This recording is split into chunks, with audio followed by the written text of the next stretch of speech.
কোনো রক্তপাত ছাড়াই সমাপ্ত হয় রাসূল সাল্লাল্লাহু আলাইহি সাল্লামের জীবনের সর্বশেষ ও সর্ববৃহৎ সামরিক অভিযান। বাহ্যত এই অভিযানে কোনো ক্ষয়ক্ষতির শিকার হতে হয়নি মুসলিম বাহিনীকে। অভিযানকালে না কাউকে শহীদ হতে হয়েছে, না কেউ এতটুকু আহত হয়েছিলেন, না একটি ঘোড়া মারা গিয়েছিল, না একটি ওট। কিন্তু মৃত্যুর পরিসংখ্যান দিয়েই সবসময় যুদ্ধকে মূল্যায়ন করা যায় না। এর বাইরেও অনেক ত্যাগ তিতিক্ষা কোরবানির প্রশ্ন থেকে যায়। তাবুকের অভিযান তার বড় দৃষ্টান্ত। রাসূল সাল্লাল্লাহু আলাইহি সাল্লামের একটি মাত্র আদেশে ৩০,০০০ বাহিনী প্রস্তুত হয়ে গেলেন যুদ্ধে যাওয়ার জন্য। কাদের বিরুদ্ধে? সেই রোমানদের বিরুদ্ধে, যাদেরকে আরবরা সারা জীবন প্রভুর মতো সমীহ করে এসেছে। তারা প্রশ্ন তুললেন না আমাদের ফসলের কি হবে, তারা প্রশ্ন তুললেন না এই দীর্ঘ পথ পাড়ি দিয়ে আমরা কেন এত দূর যাব।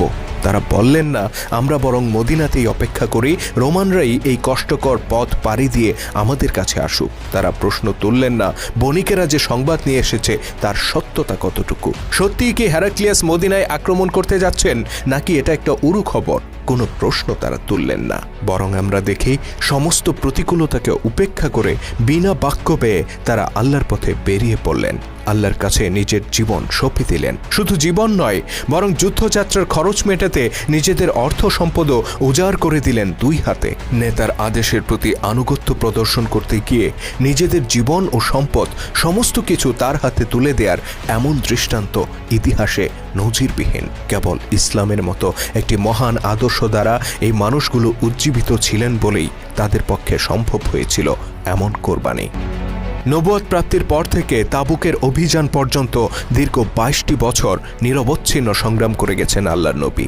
প্রথম ১৩ বছর মক্কায় কুরাইশদের সীমাহীন অপমান অত্যাচার সহ্য করেছেন। তায়েফে গিয়ে প্রচণ্ড মারধরের শিকার হয়েছেন। অতঃপর হিজরত করে তিনি মদিনায় আসেন। এরপর একে একে বদর, উহুদ, খন্দক, খায়বার সহ বিরামহীন যুদ্ধ সংগ্রাম করে গেছেন। লক্ষ্য ছিল একটাই, আল্লাহর জমিনে আল্লাহর সত্য দিন প্রতিষ্ঠা করতে হবে।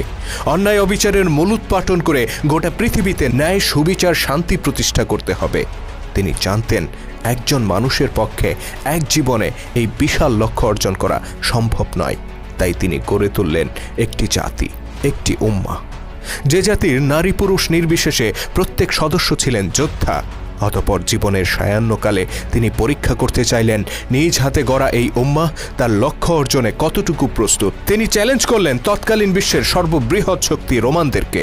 এমন এক মৌসুমে যখন ফসল পাকতে শুরু করেছে, এমন এক সময়ে যখন মাথার উপর গ্রীষ্মের প্রচণ্ড প্রখরতা, এমন একটি স্থানে যা ছিল মদিনা থেকে ৬৯০ কিলোমিটার দূরে।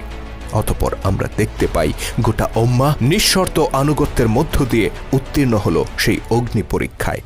বস্তুত যুদ্ধ নয়, বরং এই পরীক্ষাই ছিল তাবুকের অভিযানের সবচেয়ে বড় তাৎপর্যপূর্ণ দিক। যারা তাবুকের এই তাৎপর্য উপলব্ধি করতে ব্যর্থ, তারা রাসূলের গোটা সামরিক জীবনকে মূল্যায়ন করতে ব্যর্থ। তাবুকের এই পরীক্ষার মধ্য দিয়েই তিনি নিশ্চিত হয়েছিলেন দুনিয়াকে নেতৃত্ব দিতে প্রস্তুত তার উম্মাহ। অতঃপর মাত্র ১ বছর পর তিনি ইহলোক ত্যাগ করেন। ততদিনে গোটা জাজিরাতুল আরবে ইসলাম প্রতিষ্ঠিত। বাকি পৃথিবীতে আল্লাহর সত্য দিন প্রতিষ্ঠার মহান দায়িত্ব তিনি অর্পণ করে যান নিজ হাতে গড়ে তোলা উম্মতে মুহাম্মদীর কাঁধে। প্রিয় নেতার অর্পিত সেই মহান দায়িত্ব বাস্তবায়ন করতে নাঙ্গা তলোয়ার হাতে তারা ছড়িয়ে পড়েন দিকে দিকে, আর ছিনিয়ে আনেন একের পর এক বিজয়। তাবৎ দুনিয়ার যত বড় বড় সাম্রাজ্য, কেউ তাদের এই অগ্রযাত্রার পথে বাধা হয়ে দাঁড়াতে পারেনি। কেবল রোমান সাম্রাজ্য নয়, ১০০০ বছর ধরে দুনিয়া শাসন করে আসা পারস্য সাম্রাজ্য উড়ে যায় মুসলিম বাহিনীর পদাঘাতে। উম্মতে মুহাম্মদীর সেই বিজয় যাত্রায় শীঘ্রই দেখা হবে পরবর্তী পর্বে। আল্লাহ হাফেজ।